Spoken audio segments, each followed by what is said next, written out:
Okay. Why Holy Squiggles? So Holy Squiggles is a game book, if I can hold it up, for over 8, which I've been illustrating and just launched in the summer. It works a little bit like Dingbats, if you haven't had the chance to have a go. You basically decode a set of symbols to find a short Bible verse. Why Holy Squiggles? So growing up, I found it really difficult to engage with the Bible. I now know that I'm a visual and kinesthetic learner, so it's no wonder that I didn't find it very easy to listen to church talks and sermons. I particularly remember finding memory verses really, really scary at Sunday school. So I just remember the fear of being shown up in front of all of the other kids who clearly had a much more Bible-based sort of upbringing than I did, and kind of not having a clue how to remember these verses. Sorry. I launched book 1 in the summer, which I have here, and I've now sold almost 450 copies, which is amazing. And I'm just about to start book 2. It's going really well. I've had lots of good feedback from kids who, I mean, that's the most fun because they don't tend to lie very well.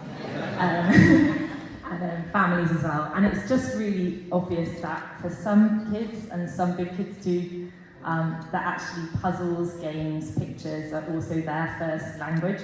So it makes a lot more sense for God to talk to them through fun things like that than necessarily through kind of more like devotional studies that are a bit more traditional. So that's kind of my why really, and I just hope to reach as many of those families, parents, kids workers, kids camps as possible. Thanks very much. Thanks, Sarah. Hi, so I'm going to talk to you quickly about the Streams Learning Hub, and it really came from a place for me of starting to question school. So firstly it was seeing my own children in the school system and wasn't really sure that they were flourishing, and I just wondered, what if it looked different? What if education looked different? And it would be an environment where we saw all young people thrive and flourish.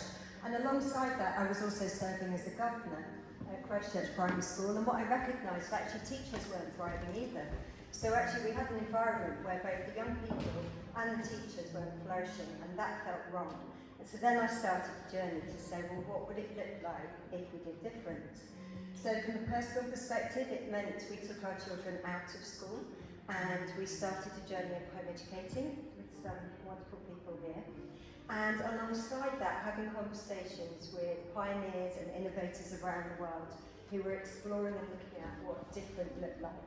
So how do we imagine an education system which enables all young people to thrive, which equips us for the future that we already know is constantly shifting and constantly changing. And so where we're at now is we set up the Streams Learning Hub, which started in September with some amazing people coming to work alongside with us. I have Bex Marriott who's on our team and Matt Harris, and we are open 3 days a week. We're in pop-up locations around the city at the moment, and we have between 40 and 60 11 to 17-year-olds who are not in school coming to learn with us in different workshops, on their own learning journeys, and some of them doing online school. And it has been absolutely amazing to watch them, many of them who've just quite recently fallen out of school, step into an environment where they are loved, where they are encouraged to dream their dreams, where they're encouraged to be self-directed learners and pursue their passion. And I think that for me, not coming from any kind of teaching background, has just been life-changing. It's extraordinary to hear these stories and these testimonies emerge. So I think we're trying with a big ask. The big ask is we're completely unsustainable financially. I actually pay to go to work, which is a little joke at home. But we do have a great team, and what we need is a home to base the hub in, so that we're not having to go and borrow and use different spaces. And that's really the big ask. That, and also the lives get transformed with the young people we get to work alongside.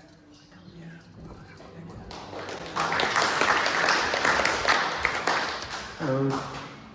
I think I know you all, but I'm Joe. So I'm talking about the Ukraine hub. So am I talking about why we started up, or generally? Any of your wives. My wives. Okay, my wife. Okay, cool. Thank you for obviously going a completely different way. My wife. So I run the hub with my wife Chloe and an amazing team. I just want to shout out Christy and Lynn and many others, and Mike has recently joined the team. And there's been others that have got involved from Hope. But our personal why is that just think about Chloe and me together, and a big part of who we are is that we really love people and we really value people. And a key part of that is that we believe that when people feel safe and known, they can go on a healing journey and be all that God designed them to be. And so that's how we run the hub. We make it a really safe place for the children and for the women and some of the men that come. And we believe that as we run this hub and make it this really safe place, a place where we can really hear them and know them, we hear their story, and just journey with them each week, that there's going to be healing, there's going to be a sense of a processing of trauma, and a sense of home, we hope. And we welcomed well over 100 Ukrainians here in Hope, and it's been very beautiful, but very difficult as well. I think when you share your heart, it is tough. It is really tough. And so we're just currently praying for wisdom about how we do that for the long term. So we're kind of entering year 3, so we're kind of coming up to the year 2 mark, and we've got funding for year 3. We're just praying about how do we do that well. We're praying about some clinical supervision or some sort of support, because we're feeling the pain, we're in the pain, and it's easy to take that on.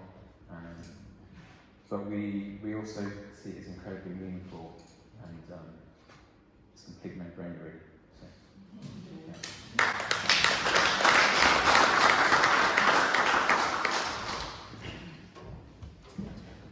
Okay, hi everybody.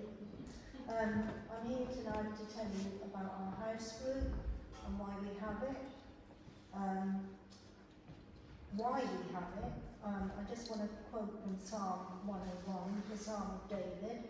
I will make the godly of the land my heroes and invite them to my home. We're a small house group. Our ages range from 2 years to 76 years. Why? Because 2 of our guests have a 2-year-old son. I think I'm maybe a bit older tonight, but anyway. And then the oldest is my lovely husband. We start by committing the evening to the Holy Spirit, and then one of our anointed guests will play a guitar and sing a hymn. We then tune into YouTube and listen to Paul Labotia from Calvary Chapel, Ontario. Why? Because he has a down-to-earth, punchy, and he's an interesting teacher, as well as being very knowledgeable. We are studying Hebrews. Afterwards, our guests have the freedom to discuss what we have listened to. Why? Because each one sees things from a different perspective, and it's good to discuss. Afterwards, we offer prayer for any needs. We close with communion. Why? Because we remember the great sacrifice of the cross and all that it means. And I just want to finish with this prayer. May my greatest treasure be in serving you. Amen. Hi, I'm Susie, and I run a charity called Papaya, which is Parents Against Phone Addiction in Young Adolescents. And I set it up 5 years ago, and my big why was I was working with students as a GP at the university, and I just saw their really poor mental health, and I began to really see that link with their phone habits and their tech addiction. And 3 facts for you tonight, really quickly. So 97% of 12-year-olds now have a smartphone. There are 70% less outdoor accidents, which might sound good, but there are 93 more instances of self-harm in adolescents than there were a decade ago. And finally, 94% of teenagers are exposed to pornography by 14. So my why is to improve adolescent mental health in young people in Bristol and the surrounding area. And I would love your prayers as we're trying to kind of grow as a charity, and particularly to grow our team. And I'm also trying to launch a book. So a few things to pray about, but thank you. I joked with Sarah, I said, I'm going to stand up with these people and try and dress like a midlife crisis stroke breakdown into like what I'm doing for the kingdom. Yeah, I think there's a point in your life when you begin to start reaping things that you've sown from years before, and that's hard. It's great because you also reap some stuff you're thinking, like God in His mercy is kind of gave you some really good seed, but you also start reaping stuff thinking, well, probably wasn't the best stuff to have sown. And so I was sort of, I was working as a GP, and I was beginning to see that for myself, and beginning to kind of realise that there's an awful lot of health outcomes, and we can't, the current medical approach is great for some things, but there's a lot of things that it doesn't address. And I was beginning to see that for myself. And essentially through, again, it's God in His wisdom and His greatness, but He just brings things that we'd have never seen from long-standing connections that we have. And I began to look at some health ideas that would literally run from a genetic level. So, looking at somebody's DNA to work out why their health might be the way that it would be, all the way through to a spiritual understanding of if you do not know who you are and what you're about and why you're valuable, your health is going to suffer. And to me as a GP, working where I was at that particular time, and I was feeling overwhelmed with people's problems that I wanted to fix, but I couldn't fix, and I then felt guilty that I wasn't fixing, and I then felt slightly resentful that there were really problems I couldn't fix. And all of that stuff came together and it is there something different? And so these last couple of years, I made various changes myself in terms of what I thought I was going to be able to do. I did a whole lot of new study, which I found really fascinating, and actually took me back to science that I did at university, taking me back to things that I laboriously tried to learn in my first year, just to vomit it out on an exam paper, to pass a test and forget about it and then move on. And you start coming back thinking, actually some of this stuff's really important. So, and it's been amazing. God in the last 2 years is connecting with various people, supporting me in doing that, helping me learn, helping me practice. And in the last 6 months, I've started working with a friend of mine, who's sort of my entry point into all this, and starting to do this now. The challenge I have is that so much really needs to change. It's not just about what your doctor does or doesn't do, it's about fundamentally how you live. But I've loved coming in and reading papers, talking about how forgiveness, how gratitude, how prayer, it gets called lots of different things, how fasting, all of these things that we, I could previously have gone on fasting, that's something you should do it, it's all a bit, trying. And we now know there's these amazing benefits for your body. So I've loved learning all these new things and seeing how it all fits in. The challenge for me sometimes now is thinking, where does this go? Because at the moment where I can practice it, I can only really do this with people that can afford to do it, and that doesn't work. So I'm in this funny tension place of I've got to go and learn, but fundamentally what I want to see, and I think it will come. The science is good, and there's a growing desire for us managing our health in a very different way, and looking at how we sleep, looking at how you move around, looking at what you do to kind of unwind and relax. But the challenge, I always think, is the hard thing is when you're tired, we don't, what we want is TV and chocolate and a bottle of wine. We don't want stuff that's going to feed our souls, but there's a whole lot that needs to change. But I'm really excited and I'm grateful to God, because honestly, I literally feel like I'm bumbling around in the darkness half the time with a really gracious God who's there alongside. So it's good.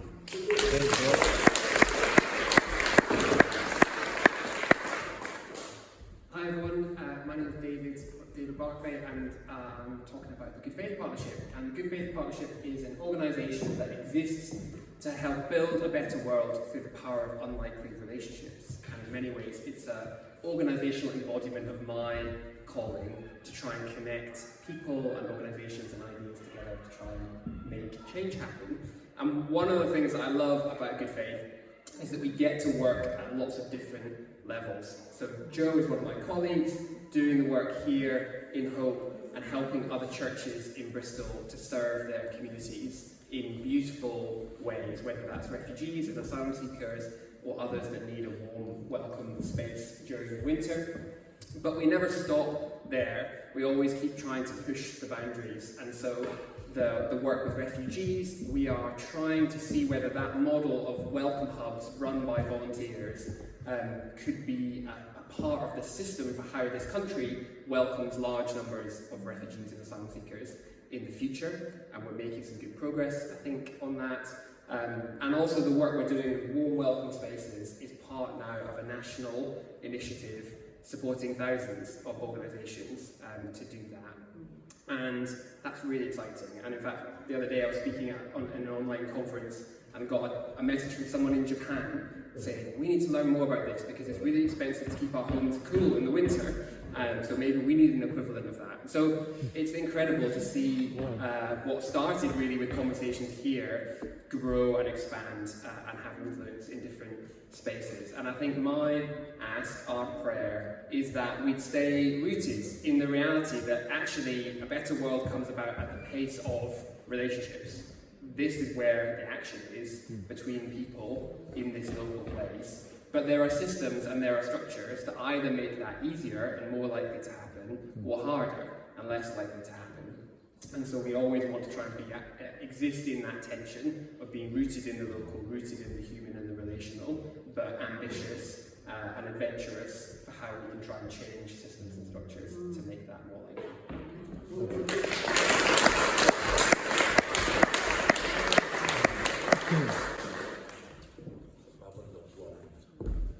Hello, I'm Christy, that Marilyn, you don't know me. Why do I run Celebrate Recovery? November the 5th coming up, that'll be 20 years where I've been working with 12 steps on a daily basis for 20 years. And then Joe and Ben took me about 12 years ago to Derby to a Celebrate Recovery convention. And I loved it because it had the Sermon of the Mount there. It was part of Mr. Baker, God rest his soul, a friend of mine, took a letter to Pastor Rick Warren, and he was working on the Beatitudes at that time. And he said, God has already put these two together, the 12 steps and the 8 principles of the Bible. So the recovery program is based on Jesus' word as well. And if I go to Argentina in the morning or whatever, Portugal, and I've just done a step 6 program here, it'll be the exact same one when I go abroad or America, whatever. So I did a little bit of research. So at the moment, Celebrate Recovery is in 36,000 churches around the world, in 68 countries, and it's gone into 27 different languages. Isn't that amazing? When I was in America, I'll finish on this, the senator was turning up, coming in to see our, I think we call them MPs over here, but we call them senators over there. And we were all under the big umbrella, the smoking group, and I see men jumping out of these big black cars, look like a big movie. I said, what's going on here? And they were saying that these are senators, a couple of them will attend and Celebrate Recovery, and I thought, wow, I didn't realise it was that powerful. So, and the blokes came out and said to me, listen, Christy, these 68 countries, some of them literally had to beg Pastor Rick Warren to come to their country to launch Celebrate Recovery, because some of them are like Colombia, back road, cocaine, prostitutes, right in proper run-down areas. And I'm not talking about Liverpool. I'm talking about Colombia, the real bad places. And the programme works. It's the tree edges, herbs, apples and apples. It's not addiction. I'm probably the only one who leads the group that's here for substance misuse. Everybody else is here for different things. I'm not going to read it all off, but there's a lot of addictions coming through the door, and it's all down to pain. So there you go. I'm giving it short and sweet. And if anyone wants more information out of me to do with celebrate recovery, I'm available 24/7. Thank you.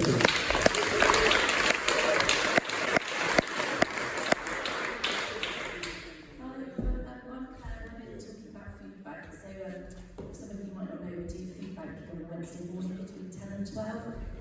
It's been running for quite a few years. I know Stan and Abbey and Christy have been involved in the past. So I started volunteering about 7 years ago. I wasn't a member of the church at the time, so it's like self-calling by David Cameron, because I was getting increasingly frustrated with the political situation, and rather than writing about it on Facebook, I thought I would do something positive about it. So I came to Hope. I googled to find out where the food banks seemed to work, and I was also looking for a bit of a purpose outside my paid job.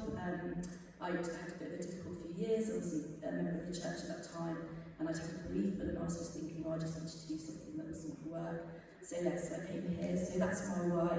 I think God's why may be a bit different. I think that might have been about bringing me here to be part of this community. Yeah. So so we do it every Wednesday. Now we've got Jill and John Lewis over there. They're now regular volunteers as well. We also have a group of volunteers from the community, which has been sort of maybe a bit of a surprising bit, brilliant bit. So we have a couple of people who are local to Wales, who aren't otherwise involved with the church community, but who are really faithful and absolutely brilliant and really essential part of the team here. So we look after people who come, and it needs to be a referral system. So when people come with referrals, we're then able to give them food. We also have an advice worker here from Trust, so we're able to give really practical help, and we find that people are coming for all sorts of reasons. So we have a lot of people with mental health, addiction, coming out of prison, but also just general cost of living, COVID, some people whose businesses really went bankrupt or whatever over COVID. So we see some people we just see once, and we have a very fleeting time with them, and other people we have a relationship with them that's been going on for years really, and it's really lovely to see those people coming and using the service here. And although we give them practical help, what we really want to be doing is give kindness and a listening ear, and sometimes we are the only people that they might speak to in that week. We have people who are quite isolated, and so what we love to do is just to sit and listen and to give them a cup of tea and you're welcome. And it's really encouraging to see people who come for their first time who are really nervous, and then when they've been a couple of times, you just see the fact that they see this as a place of safety and a place of warmth and a place of welcome. So that's what we love to do. I think one of our big asks is we're thinking of, we're hoping to also extend it to be a welcoming space. So maybe the community church lunches we have on Wednesday that everyone's welcome to. We're hoping to expand that towards people in the community, and again, hopefully people from Food Bank will then be able to stay and be offered soup and lunch and dinner with us too.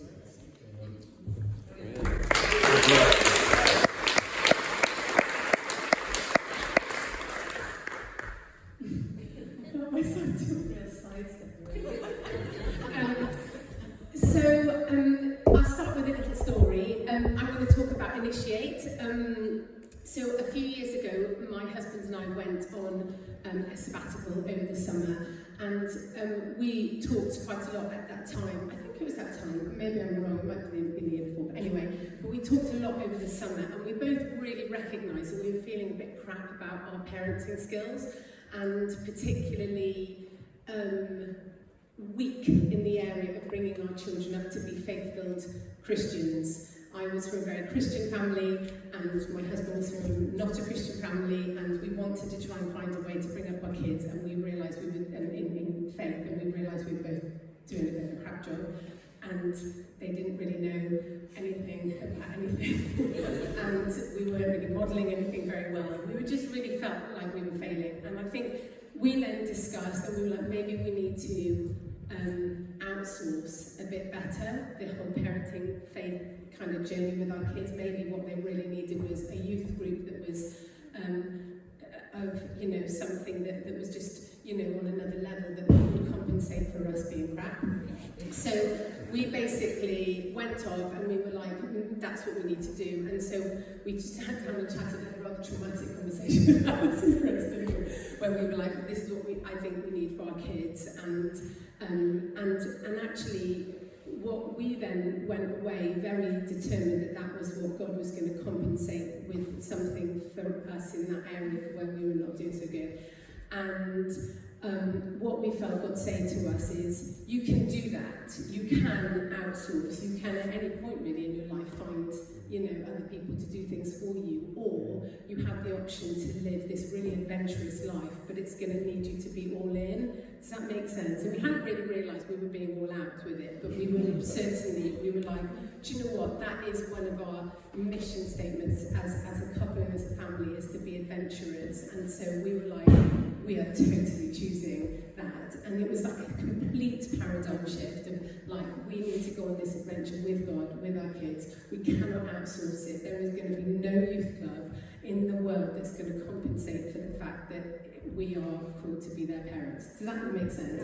Anyway, we've then been on a journey with that. So Chris, and we've called it Initiate. It's looking at this formation journey, taking children from sort of 12, 13 years old through to 18, preparing them for adulthood, getting them ready to be adults and be in the world, and in every way, in their faith, in their confidence, in their courage, in their journey, in who they are, in their independence, in every aspect of that. And so we invited the church last year, 2023, to join us, and so the women and the men met, and it was lovely to basically recognise as a community it takes a village to raise a child. We have really genuinely no clue what we're doing. Maybe if you all with your like 6 or 7 child, there might be something more you've got to have. But the truth is, when we're all together, particularly when you're talking about your first kid, none of us have done this before. We don't know what we're doing, and it does take a village. And so the exciting thing is that we are together, not knowing what we're doing, and determined to be all in on the adventure. And so 2024 and ongoing, we are as a village determined to raise our kids in a way that is just super, super exciting in the adventure, all in, engaged, and that's where we're at. So yeah, anyone that wants to join us, and hopefully for people with younger kids, maybe at some point we might have a little bit more wisdom than we've got now.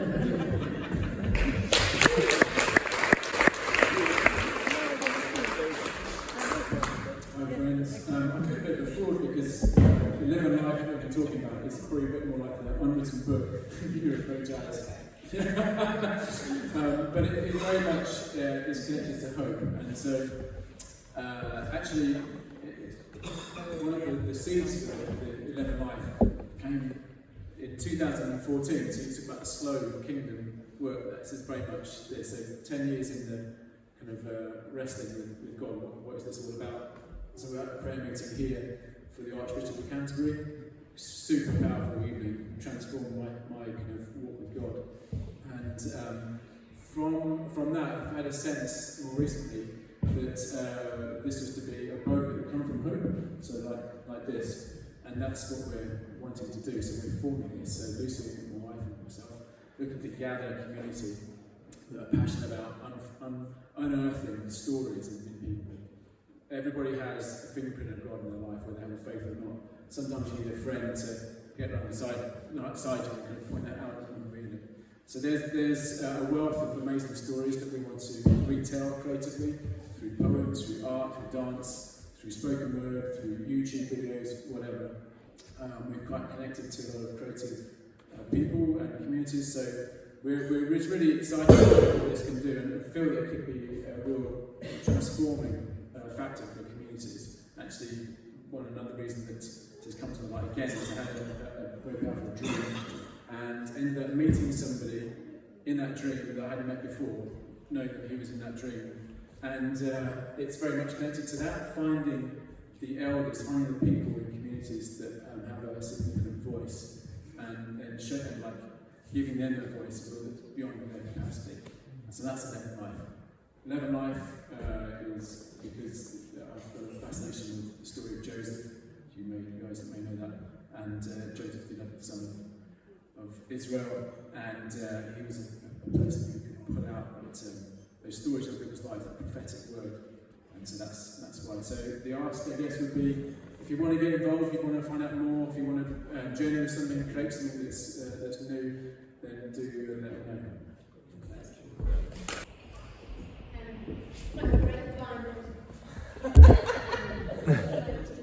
This is Bible amazing. I kind of feel like I'm a really unlikely person to be leading Bible book club because I'm a very feelings person, not very cerebral. I'm all about the experience. But I really love food, and I tend to think about lots of things in terms of food, and I like to think of the Bible as a feast. This amazing feast that God has given to us, and all the different books of the Bible might be like a different dish. And I think it's perhaps as you go on in your Christian journey, really tempting to just stick with the ham or whatever it is that you might enjoy reading. So I guess I got to a point in my Bible reading where I was just, always in the Gospels, might just flick around a bit and hope that God might do that thing, and I just like, yeah, that's what you're saying today. And the idea was inspired a few years ago, and we tried it for a bit, and then it kind of didn't work, and it came up again. So the idea was inspired. I read about a group of Christians who, as part of their intentional discipleship, meet in small groups, 2s and 3s, and they each are reading the same book of the Bible, and they meet to talk about it, but they set a really high kind of goal, intention of reading 30 chapters a week, and they read it repetitively. And so if you're reading the book of James, you read it 6 times. I think it's 5 chapters. And as a group, we set our own intention. So we haven't copied that really high bar of reading 30 chapters a week, but we do read it repetitively, or we're invited to read it repetitively. So if it's a shorter book, I listen to the Bible a lot, so I do always read the book that we're on, but I like to listen to it and just kind of have that on loop in all my car journeys, if I'm on my own, or walks.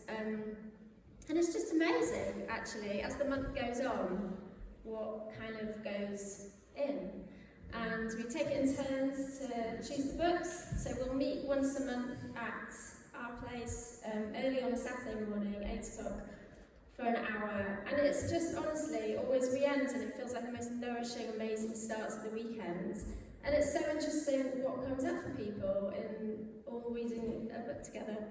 So we're on Leviticus at the moment, so I'm really sorry that you just almost missed that. But if you want to jump in, we've got another couple of weeks. The books that we're going on to next are Genesis and Hebrews and then Mark. So if you can't make it early on Saturday morning, you're really welcome to just be part of the WhatsApp group. You're also very welcome to just start another Bible book club. I think it'd be amazing to see them popping up all over the city. It's a really encouraging, supportive way, and I find the accountability of the group makes me read books of the Bible that I might otherwise ignore.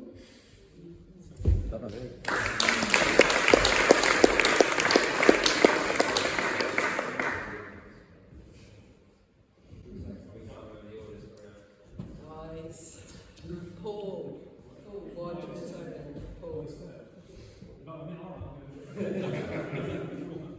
I'm sure I was there. You might be. Hi everyone. So Alice mentioned about the Introducing Trinitarian Faith course, which is sort of part of our broader portfolio of ministry activities. So Grace and I, we've been here 6 years, I think, believe it or not, nearly 6 years. And prior to that, I was in the senior leadership at the E5 Church down in Jamaica Street.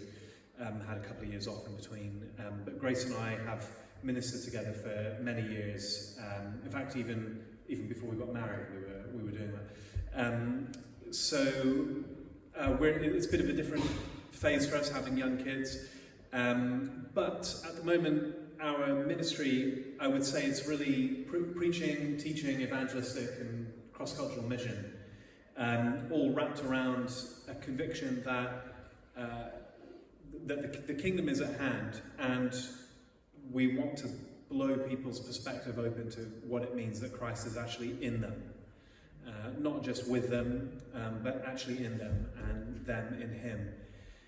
And that's for the church, it's for people not in the church, it's for everyone. So the Introducing Trinitarian Faith course is one of the ways we do that. It's a 12-week course that I co-authored with a friend of mine called Dr. C. Baxter Kruger, who's a theologian based out in the US. And it's kind of the theological framework, a bit of a deep dive in the theological framework for what we're doing.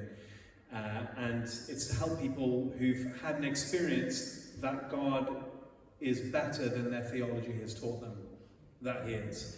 And then they struggle with knowing how to kind of piece that together. So the course is really there to give a language and a grammar anchored in the historic witness of the church, so that people's theology actually helps them rather than hinders them. So you probably don't know, or maybe some of you do, but you know I'm sort of all over the place with the preaching ministry. So I'm up in Edinburgh in a couple of weeks, then I'm in the Netherlands a couple of weeks after that, maybe in the US again.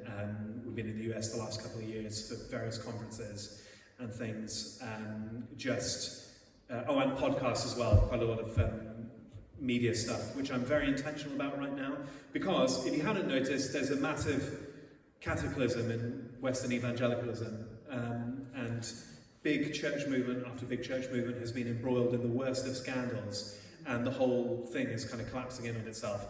And I'm very aware of the hundreds of thousands, if not millions, of people under the age of 40, let alone under the age of 30, for whom the Christian message has been presented to them makes absolutely no sense whatsoever. And they're the ones that I want to reach more than anything else, from a missional point of view.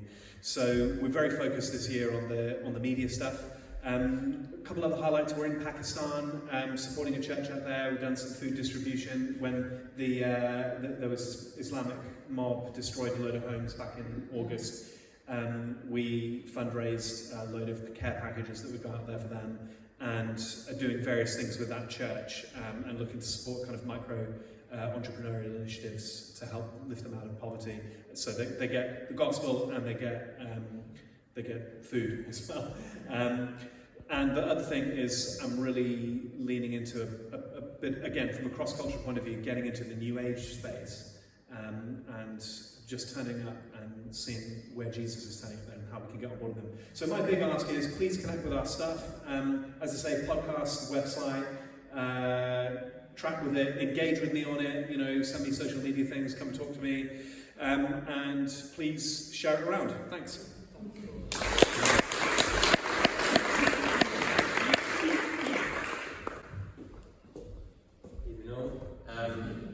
Sam's the official world spokesperson, but she's in bed, sorry to say that. Right, there's a bit of winging in the middle, but I'm going to read other than that, if that's alright. So, there's three kind of aspects to our why, I think, for the well. There's like a wider context need, there's like a personal need, and there's a bit of a gifting in there as well, I think. So our wider context need is also split into three. They're pretty massive, but it's the housing crisis, the mental health crisis, and the climate emergency. Our personal need is we need somewhere to live, and for ourselves to be fully whole, we need that to be somewhere we can carry out our gifts. And we feel like our real gifts is in creating community where people can feel known and safe and at home. And in particular, we think we're able to do this with young people, especially those on the margins of society. We want to use the way we live, like day to day, in a way that directly responds to those three major priorities I said earlier. We're really aware that we only have one chance at living on this earth, and so we don't want to settle for the standard way things are, which just seems to be contributing to the increased effect of each crisis. We love to gather and host people, and we'd love a place to do this, and where we can set the culture of acceptance and joy and authenticity and celebration. This is the wing bit, and with kind of those people that we encounter in that space, it would never feel like a kind of charity giving, because me and Sam really get so much from that encounter that's living in original design stuff, isn't it? It's like, that's where you really come alive, so it's almost like personally beneficial, selfish. So we've been pondering on this why for nearly 4 years now, and I've gone a long way down the route of imagining what that could look like as a what. But we've recently had a few setbacks, not major ones, but just little unencouraging things. And with the stage of life we're at now with the BAB, it's difficult to see how we can press on in our own strength. But that seems like a good place to be when we are fully reliant on God to bring it about anyway. So right now, our main focus is praying for wisdoms for the next step. Oh, hello. There's the official spokesperson. And we would really appreciate any prayers, insight and guidance from our church family. So, cheers.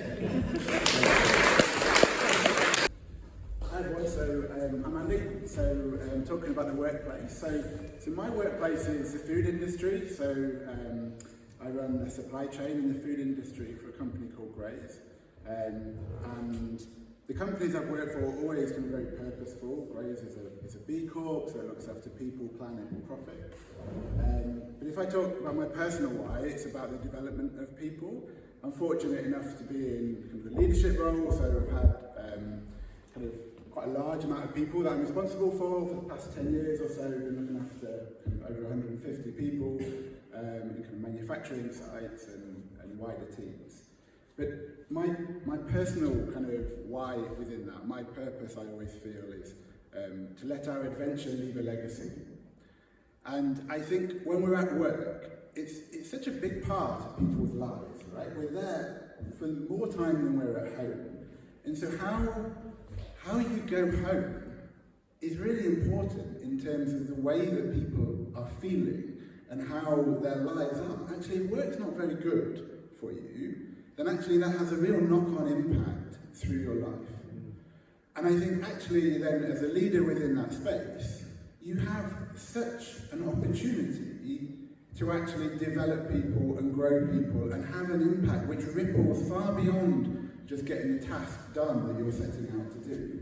And I think it doesn't just mean kind of being nice to someone. It means how do you grow those people and how do you give feedback in a way which is actually helping that person grow. It is not insulting, it's not putting them on the back foot, but it is talking about a development area and bringing them with you in that space and solving problems together, talking about how you can do that in different ways.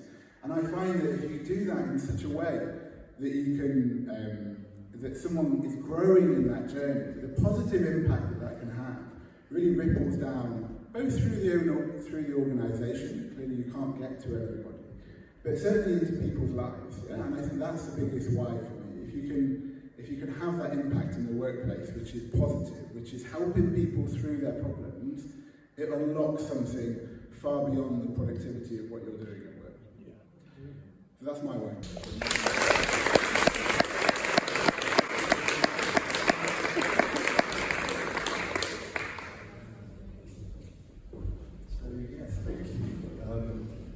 So Angie and myself are part of Hope's Knowle West boat. So we're sort of co-leaders down at the Abbey, small missional community. When it says small, you know, it's not small. It's just you don't have more than 6 people in the community. It's missional. The church is down in Knowle West, asked Knowle and the Abbey to be down there sort of 30 or so years ago. So we're very much serving anything missional that the churches are doing. I think another why for us personally is, I mean, Angie's particularly has always wanted to live in community. I love being in community as well. And I think Angie would say that you're sort of thriving there and living more than you've ever lived. So that's, you know, that's terrific.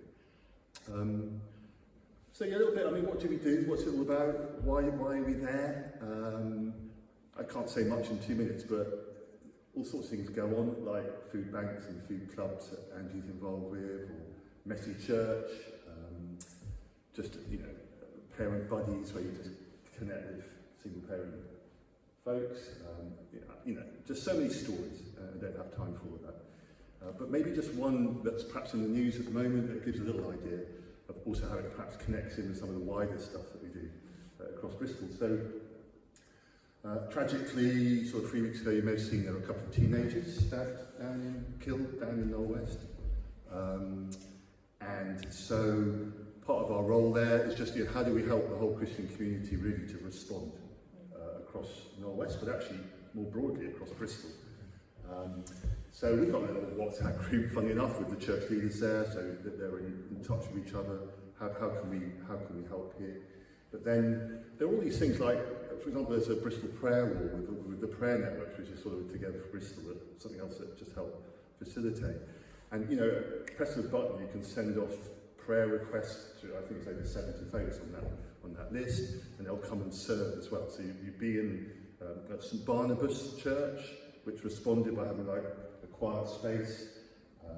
People come and reflect, sign a book of condolences, talk. So people just talking, just listening, you're listening. That would include in the warm welcome space, people just come along. So it's lovely how that also connects in with all that David and Joe and others are doing. I think there's about 33 of those warm welcome spaces in churches across Bristol. And that connects in a bit with some of the social action stuff as well. It connects in with Christian Action Bristol and da-da-da-da. It's all connecting network and network. That's my other role, so shut up. I love how that earths itself down in St Barnabas. And people come and they open up.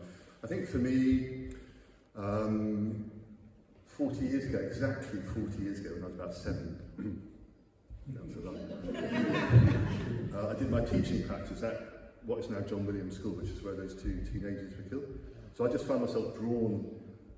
There's a place where you might have seen photos of like flowers on the corner of Ilminster Avenue and New Quay Road.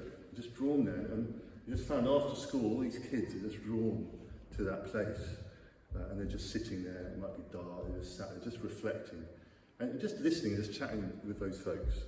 Some of whom were part of their friendship group. It's just tragic. These seem to be 2 good lads, basically, in the wrong place at the wrong time. I won't go on about that. But it's just great to be able to be part of a bit of a response there. And that's what we're there for. We just help connect across this sort of stuff we do across Bristol. But it's like, how do we do this across Knowle West? And so I suppose an ask, we'd just love to see the church leaders working more and more closely together. They do, and they're around for supper on Tuesday. And Angie, does a great job hosting and just relational stuff. I think also, we need, it's difficult to find 6 community members who are called to Knowle West. I think we were called there maybe 5 years ago. We've always found ourselves called to places on the margins, St Paul's or Zambia or whatever, and now it's Knowle West, and we just sort of love. So that's another ask. I suppose the final one is, I'm going to say to the church leaders on Tuesday, hey guys, I just really want to connect across all the Christians across the estate. Anyone who lives here, anyone who works here, anyone who comes and worships here. Let's connect, WhatsApp, texting, whatever, however's appropriate. And let's just cheer each other on. Let's just see what we can do to release each other everywhere, every day. So I'm starting to talk like I do with Together for Bristol. But it's the same sort of thing. It's like the whole Christian community across the whole of the Bristol region. This just happens to be across the whole of Knowle West. I mean, let's just see his kingdom come. That was probably about 17 minutes, so sorry. But thanks very much. And just to say, look, guys, we just so love and appreciate Hope. Chris, Alice, just Hope, all of you guys. And in terms of just, it's so brilliant to have a church where we're all like released and affirmed and quit, just cheered on. Get out there, let's change a city together. But again, that's talking perhaps in my Together for Bristol hat on. But thanks, guys. We're not paying for all this stuff either, by the way, so we really appreciate some support that we've had over these last few years, and thanks. Bless you guys. And let's just keep, we've only got one life, like you said, let's just go for it. You've only got one life, go for it. Thanks.